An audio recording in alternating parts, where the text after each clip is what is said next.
کربلا کی جنگ کفر اسلام کی جنگ نہیں، کفر اسلام کی جنگ نہیں کربلا کی، کیونکہ یزید تو بڑا پکا نمازی تھا، خطبہ دیتا تھا وہ تو۔ جب امام حسین رضی اللہ تعالیٰ عنہ نے کربلا کے میدان میں جمعے کا دن تھا تو یزید کے سامنے کو بات کرنی شروع کی عمر بن سعد کے سامنے، تو عمر بن سعد کہنے لگا حسین زیادہ باتیں نہ کر، ہمارا جمعہ لیٹ ہو رہا ہے، جنگ کے لیے تیار ہو، فٹافٹ آ۔ اہل بیت نبوت کو قتل کریں گے اور قتل کے بعد پھر نماز پڑھیں گے اور پھر کہیں گے اللہم صلی علی محمد وعلی آل محمد، اسی نماز میں پھر درود بھی پڑھیں گے۔ یہ کیسا مرتبہ ہے، کیسا انداز ہے، دوستی قاتل سے بھی مقتول سے یارانہ بھی۔ حر بن یزید امام حسین سے کہنے لگا مجھے حکم ہے آپ کو روکنے کا، آپ آگے نہیں جا سکتے۔ امام صاحب نے فرمایا وجہ زمین اللہ کی ہے۔ اس نے کہا آپ بیعت نہیں کر رہے، یزید کی حالات آپ کے حق میں درست نہیں ہیں، آپ نہیں جائیں گے۔ امام روک گئے۔ ظہر کی نماز کا وقت ہوا تو حضرت علی اکبر امام حسین کے بڑے صاحبزادے انہوں نے اذان ظہر پڑھی تو حر بن یزید کے لشکر نے امام حسین کے پیچھے نماز ادا کی۔ کہا بھئی تم مقابلے میں آئے ہو نماز پیچھے پڑھتے ہو؟ کہا حضور مقابلہ تو تلواروں سے کر رہے ہیں پر ہمارا دل تو مانتا ہے نا کہ مصطفیٰ کا نواسہ بڑی شان والا ہے۔ حر بن یزید نے 3 نمازیں لشکر سمیت امام حسین کے پیچھے پڑھی ہیں، 3 نمازیں، ظہر اثر اور مغرب۔ پھر امام حسین کے سامنے شرائط پیش کی کہ آپ کو یہاں گھیر لیا گیا ہے، یہاں آپ بیعت کریں گے یا آپ جنگ کریں گے، 2 ہی باتیں۔ امام حسین نے فرمایا نہیں بھائی بیعت تو میں نہیں کرتا، اس کے علاوہ تم جو کہتے ہو میں کرنے کو تیار ہوں۔ اس نے خط لکھا، عبید اللہ ابن زیاد کو ایک بندہ دوڑایا پیچھے کوفے، چند میل پہ کوفہ تھا، کہا وہ نہیں مان رہے، کیا کرنا ہے؟ تو حسین ابن علی ہے، میں زیادہ دیر انہیں روک بھی نہیں سکتا۔ انہوں نے پیغام دیا حر بن یزید کو کہ کرنا کچھ بھی نہیں، ان کا پانی بند کر دو، بلیک میل کرو، کھانا پانی نہیں ملے گا، چھوٹے چھوٹے بچے ہیں خود ہی مان جائیں گے۔ حضرت امام علی مقام کے بارے میں حر کے پاس جب یہ پیغام آیا تو حر کہنے لگا میری طبیعت نہیں مانتی حسین پر پانی بند کرو، دل نہیں مانتا۔ جب یہ لفظ کہے نا دوبارہ تو پھر عبید اللہ ابن زیاد نے عمر بن سعد کو 10,000 آدمی دے کے بھیجا، کہا حر بن یزید لچک دکھا رہا ہے حسین کے حق میں۔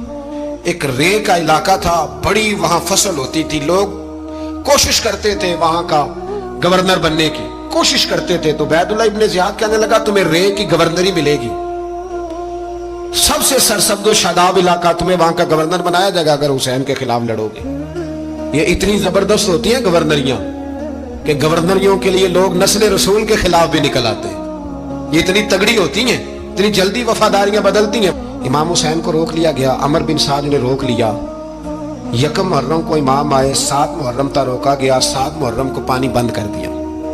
جانور پانی پیتے تھے، گھوڑے پیتے تھے، کتے پیتے تھے، لیکن مصطفیٰ کے گھرانے کو پانی پینے کی اجازت 3 دن تک پانی بند رہا۔ 9 محرم کو عمر بن سعد نے اور لوگ بلائے۔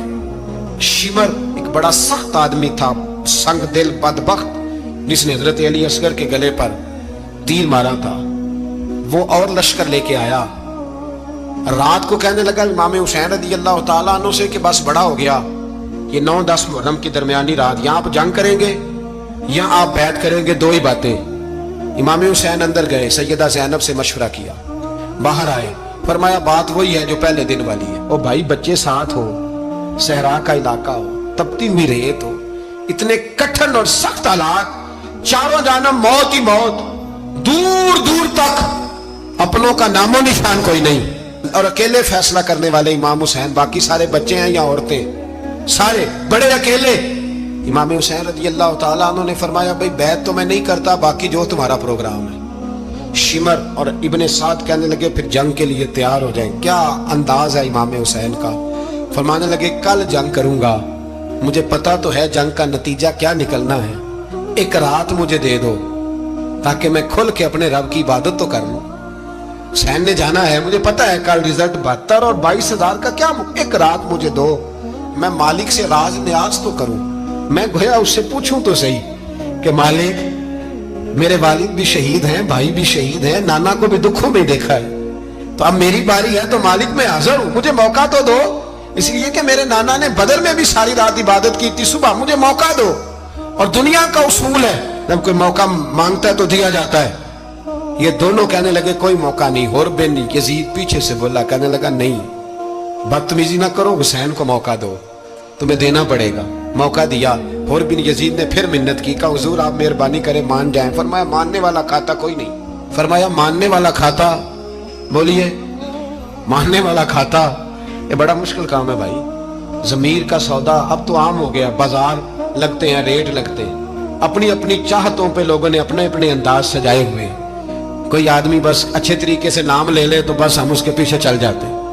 اب تو عام ہو گیا یہ معاملہ. امام حسین نے فرمایا ہو ہی نہیں سکتا, ممکن ہی نہیں ہے. ساری رات عبادت میں گزری, ریاضت میں گزری. تہجد کا وقت ہوا تو گھر والوں کو بلایا.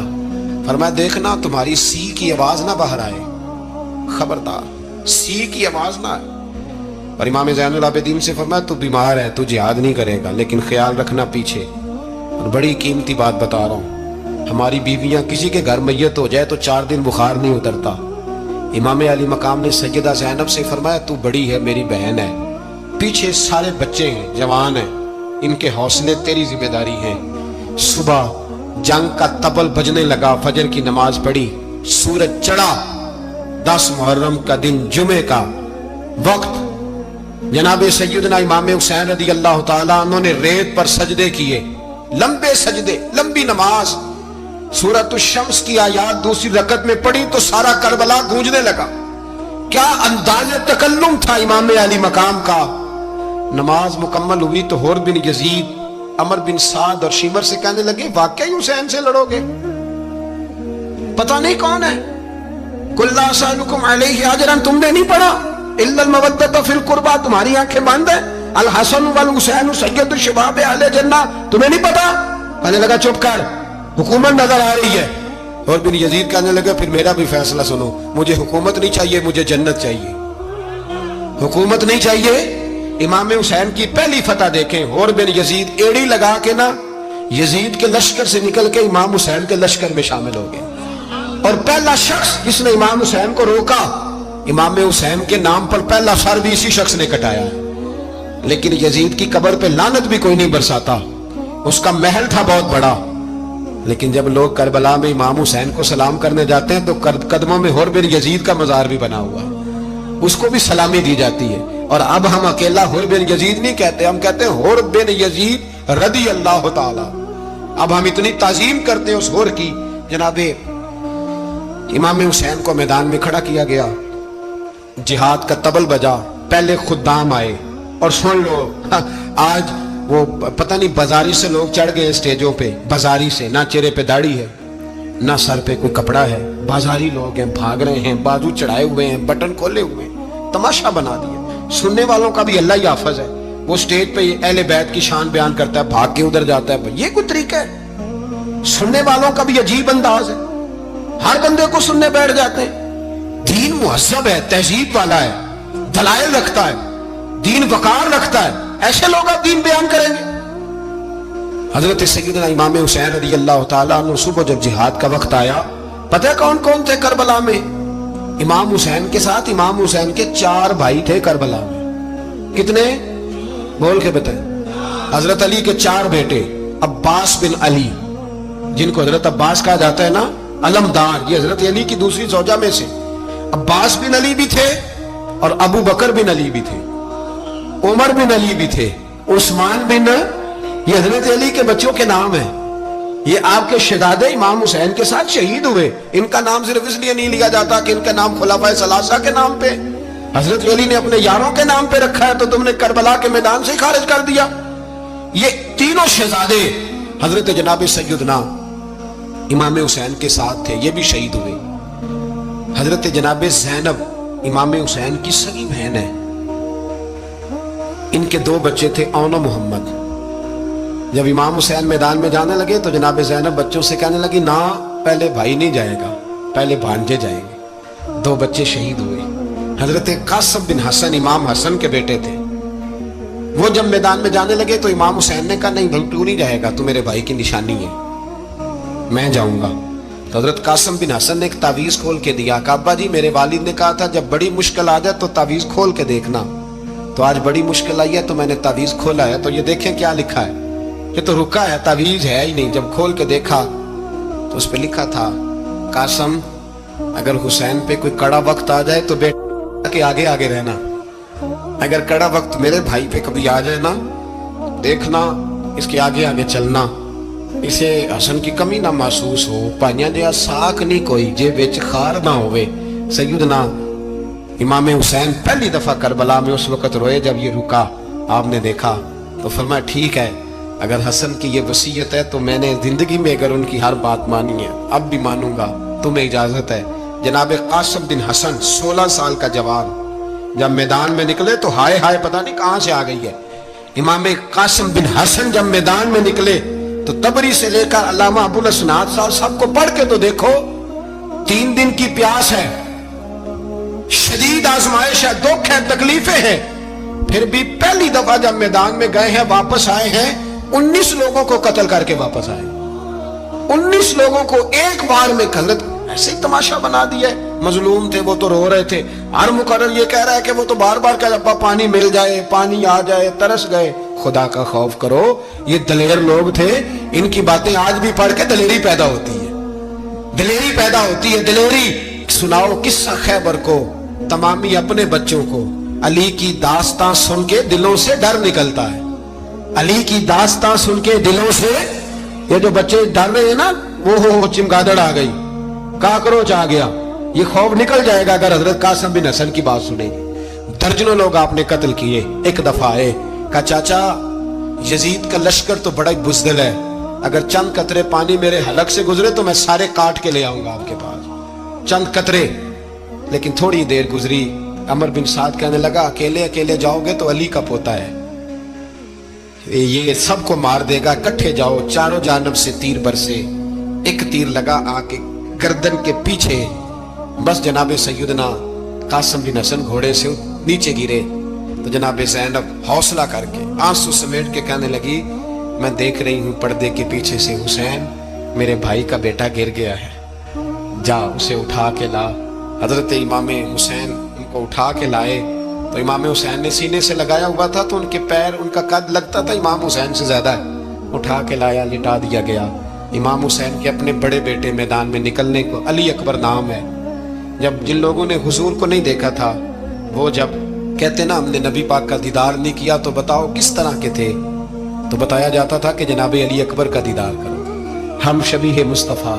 اور جب وہ گلیوں میں نکلتے تھے تو عورتیں چھتوں پہ چڑھ جاتی تھی۔ جناب علی اکبر رضی اللہ تعالیٰ عنہ تلوار لے کے میدان میں نکلے، جوان بیٹے دینے بڑے مشکل۔ او یارو رٹا کیا ہے یہ تو بتاؤ، کہ ظالم آدمی حکمران ہے، یار یہ رٹا ہے، ایک ظالم کا رستہ روکنا ہے، اس رٹے کے لیے ہم شبیہ مصطفیٰ جناب سیدنا امام علی اکبر میدان میں نکلے، بڑے لوگ مارے، بڑے، پھر ایک تیر ان کے بھی گلے میں لگا، اور جب وہ گرے نا زمین پہ تو حضرت امام حسین دوڑ کے آئے، دوڑ کے، اور جب تشریف لائے تو ان کے گلے سے تیر کھینچا تو ایک جملہ لکھا ہے صاحب تبری نے، اس نے حد کر دی، کہنے لگے تیر کھینچا تو امام حسین کی آنکھوں میں آنسو آئے، کہنے لگے کاش جناب ابراہیم آج میرے سامنے ہوتے تو میں انہیں کہتا کہ آپ نے تو بیٹا ذبح کرتے وقت آنکھوں پہ پٹی باندھی تھی، دیکھو میں کھلی آنکھوں سے بچے ذبح کر رہا ہوں، کھلی آنکھوں، کاش جناب ابراہیم خلیل ہوتے تو انہیں کہتا۔ جناب علی اکبر بھی شہید ہوئے۔ حضرت علی اصغر کو تو اچانک اٹھایا تھا امام حسین، باہر نکلے تو گردن پہ تیر لگا تو 6 مہینے کا بچہ وہ بھی شہید ہوا، خون اچھالا آسمان کی طرف تو کہا مولا دیکھ لے، میں نے 6 مہینے والا بھی نہیں بچایا، وہ بھی دے دیا ہے۔ پھر حضرت عباس کو بیٹیوں نے کہا کہ اب نہ، کچھ کہتے ہیں پہلے شہید ہوئے، کچھ نے لکھا بعد میں، کہ اب ہم سے پانی کے بغیر نہیں رہا جاتا، تو جناب عباس پانی کا مشکیزہ لے کے نکلے، باہر نکلے، ایک ہاتھ کٹا، دوسرے پہ مشکیزہ وہ بھی کٹا۔ دیکھ لو میں پس منظر پہ ہوں ابھی تک، میں بتا رہا ہوں کہ جہاد کس کے خلاف تھا؟ ظالم حکمران کے خلاف، ظالم کافر کے خلاف نہیں، مشرک کے خلاف نہیں۔ حضرت امام حسین رضی اللہ تعالیٰ عنہ نے ہر جگہ ایک ہی بات کی کہ یزید شرابی ہے تو بچے کٹوا دوں گا، شرابی کو ووٹ۔ یہ ایک نہیں، ہر کتاب میں یہ لکھا، ہر کتاب میں، اور ہر مسلک کی کتاب۔ یزید چونکہ مجرے دیکھتا ہے، رنڈیوں کا ناچ دیکھتا ہے، بچے کٹوا دوں گا اس کے ہاتھ میں ہاتھ۔ امام حسین نے فرمایا چونکہ اللہ کی حدوں کو توڑتا ہے، حقوق اللہ پامال کرتا ہے، حدود اللہ، بچے کٹوا دوں گا لیکن اس کے ہاتھ میں ہاتھ